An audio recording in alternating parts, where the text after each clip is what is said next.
ರಾಜ್ಯಾದ್ಯಂತ ಮಳೆಯ ಪ್ರಮಾಣ ಜಾಸ್ತಿ ಇದೆ. ಗೋಕಾಕ್ನಲ್ಲಿ ಭಾರೀ ಮಳೆಗೆ ಮನೆ ಬಿದ್ದುಬಿಟ್ಟಿದೆ. ಗೋಕಾಕ್ನ ಸಂಗಮ ನಗರದಲ್ಲಿ ನಡೆದಿರುವಂತಹ ಘಟನೆ. ಮನೆ ಅಡಿಯಲ್ಲಿ ಅಮ್ಮ ಮತ್ತೆ ಮಗ ಸಿಕ್ಕಾಕೊಂಡಿದ್ರು, ಅವರನ್ನ ರಕ್ಷಣೆ ಮಾಡಲಾಗಿದೆ. ಗೋಕಾಕ್ನ ಸಂಗಮ ನಗರದಲ್ಲಿ ಜೋರು ಮಳೆ ಬಿದ್ದಂತ ಪರಿಣಾಮ ಮನೆನೇ ಬಿದ್ದುಬಿಟ್ಟಿದೆ. ಮನೆ ಅಡಿಯಲ್ಲಿ ಅಮ್ಮ ಮಗ ಸಿಕ್ಕಾಕೊಂಡಿದ್ರು, ಅವರ ರಕ್ಷಣೆ ಮಾಡ್ತಿರುವಂತಹ ದೃಶ್ಯಗಳನ್ನ ಗಮನಿಸ್ತಾ ಇದ್ದೀವಿ. ಮನೆಯ ಮೇಲ್ಚಾವಣಿ ಕುಸಿದು ತಾಯಿ ಮತ್ತೆ ಮಗ ಗಾಯಗೊಂಡಿದ್ರು. ಫರೀದಾ ಮತ್ತೆ ರಿಯಾಜ್ ಅಂತ ಗಾಯಗೊಂಡಿರೋರು. ತಾಯಿ ಹಾಗೂ ಮಗ ಪ್ರಜ್ಞಾಹೀನ ಸ್ಥಿತಿಯಲ್ಲಿದ್ರು. ತಾಯಿ ಮತ್ತೆ ಮಗನನ್ನ ಆಸ್ಪತ್ರೆಗೆ ದಾಖಲಿಸಿ ಸ್ಥಳೀಯರು ಚಿಕಿತ್ಸೆಯನ್ನು ಕೊಡಿಸ್ತಾ ಇದ್ದಾರೆ. ಗೋಕಾಕ್ ಶಹರ ಪೊಲೀಸ್ ಠಾಣಾ ವ್ಯಾಪ್ತಿಯಲ್ಲಿ ನಡೆದಿರುವಂತ ಘಟನೆ ಇದು.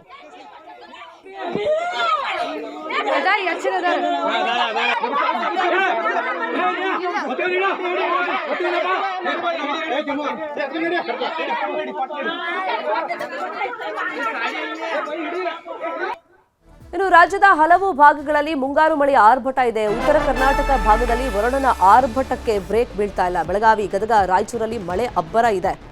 ಬೆಳಗಾವಿಯ ನವಿಲು ತೀರ್ಥ ಡ್ಯಾಂನಿಂದ ನೀರನ್ನ ರಿಲೀಸ್ ಮಾಡಲಾಗಿದೆ. ಉತ್ತರ ಕರ್ನಾಟಕ ಭಾಗದಲ್ಲಿ ವರುಣನ ಆರ್ಭಟ ಇದೆ. ಪರಿಣಾಮ ಬೆಳಗಾವಿ, ಗದಗ, ರಾಯಚೂರಿನಲ್ಲಿ ಮಳೆಯ ಅಬ್ಬರದಿಂದಾಗಿ ಸಾಕಷ್ಟು ಕಡೆ ಜಲಾವೃತ ಆಗಿರುವಂತಹ ಪರಿಸ್ಥಿತಿ ಇದೆ. ದೃಶ್ಯಗಳಲ್ಲಿ ಗಮನಿಸ್ತಾ ಇದ್ದೀವಿ. ಬೆಳಗಾವಿಯ ನವಿಲು ತೀರ್ಥ ಡ್ಯಾಂನಿಂದ ನೀರು ರಿಲೀಸ್ ಮಾಡಿದ್ದಾರೆ. ಮುನವಳ್ಳಿ, ಸೌದತ್ತಿ ಸಂಪರ್ಕಿಸುವಂತಹ ಸೇತುವೆ ಮುಳುಗಡೆಯಾಗಿದೆ. ಬ್ಯಾರಿಕೇಡ್ ಅಳವಡಿಕೆ ಮಾಡಿ ಅಲ್ಲಿ ಸಂಚಾರವನ್ನು ಸ್ಥಗಿತ ಮಾಡಿದ್ದಾರೆ. ಇನ್ನೊಂದು ಕಡೆ ರಾಯಚೂರಿನ ಲಿಂಗಸಗೂರು ತಾಲೂಕಿನ ಶೀಲಹಳ್ಳಿ ಸೇತುವೆ ಮುಳುಗಡೆ ಭೀತಿ ಎದುರಾಗಿದೆ. ಸದ್ಯ ನೀರು ಸೇತುವೆ ಸಮಭಾಗಕ್ಕೆ ಬಂದು ನಿಂತಿದೆ. ನದಿ ತೀರಕ್ಕೆ ಜನ ಜಾನುವಾರುಗಳು ತೆರಳುವುದಕ್ಕೆ ನಿರ್ಬಂಧ ಹೇರಲಾಗಿದೆ. ಇನ್ನೊಂದು ಕಡೆ ಸಿಂಗಟಾಲೂರು ಬ್ಯಾರೇಜ್ನಿಂದ ತುಂಗಭದ್ರಾ ನದಿಗೆ ನೀರು ಬಿಡುಗಡೆಯಾಗಿದೆ. ಅಪಾರ ಪ್ರಮಾಣದ ನೀರು ಹೊರಬಿಟ್ಟಿರುವಂತಹ ಪರಿಣಾಮ ಪ್ರವಾಹದ ಭೀತಿ ಇದೆ.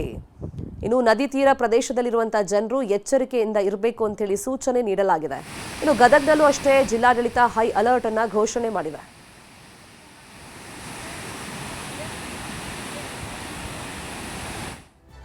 ಇನ್ನು ಕರಾವಳಿ ಭಾಗದಲ್ಲಿ ಜೋರು ಮಳೆ ಸಂದರ್ಭದಲ್ಲಿ ಜಿಲ್ಲಾಡಳಿತನೇ ಒಂದು ಎಚ್ಚರಿಕೆಯನ್ನ ಕೊಟ್ಟಿರುತ್ತೆ ಮೀನುಗಾರರಿಗೆ. ಸಮುದ್ರಕ್ಕೆ ಇಳಿಬೇಡಿ, ಆಳತೀರದ ಸಮುದ್ರ ಎಲ್ಲ ಮಾಡಕ್ ಹೋಗಬೇಡಿ ಅಂತ ಹೇಳಿ. ಮೀನುಗಾರಿಕೆಗೆ ತೆರಳಿದ್ದ ದೋಣಿಯೊಂದು ಮುಳುಗಡೆಯಾಗ್ಬಿಟ್ಟಿದೆ. ಕಾರವಾರದ ಕಡಲ ತೀರದಲ್ಲಿ ನಡೆದಿರುವಂತಹ ಘಟನೆ. ಇನ್ನು ದೋಣಿಯಲ್ಲಿದ್ದ 6 ಮಂದಿ ಮೀನುಗಾರರನ್ನ ಸ್ಥಳೀಯರೇ ಸೇರಿ ರಕ್ಷಣೆ ಮಾಡಿದ್ದಾರೆ. ಲಕ್ಷಾಂತರ ಮೌಲ್ಯದ ಬೋಟ್ಗೆ ಹಾನಿಯಾಗಿದೆ.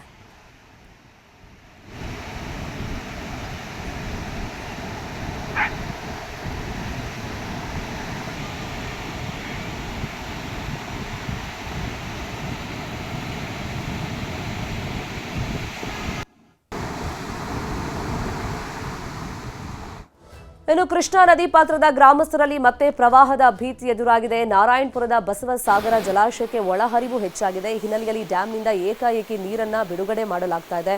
ಡ್ಯಾಂನ 30 ಕ್ರಸ್ಟ್ ಗೇಟ್ ಮೂಲಕ ನೀರನ್ನ ಹೊರಬಿಡಲಾಗ್ತಾ ಇದೆ. ಇನ್ನು ನದಿ ಪಾತ್ರದ ಜನರಲ್ಲಿ ಪ್ರವಾಹದ ಭೀತಿ ಎದುರಾಗಿದ್ದು ಜನ ಆತಂಕದಲ್ಲಿದ್ದಾರೆ.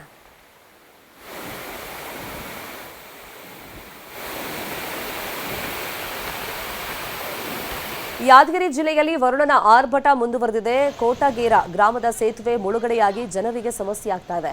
ಅಪಾಯದ ಮಟ್ಟ ಮೀರಿ ಹರಿಯುವಂತ ನೀರಲ್ಲಿ ಜನರು ಜೀವ ಕೈಯಲ್ಲಿ ಹಿಡಿದು ಸಂಚಾರ ಮಾಡ್ತಾ ಇದ್ದಾರೆ. ಹರಿಯೋ ನೀರಲ್ಲಿ ಪರಸ್ಪರ ಕೈ ಹಿಡ್ಕೊಂಡು ಜನ ಸೇತುವೆ ದಾಟ್ತಾ ಇದ್ದಾರೆ.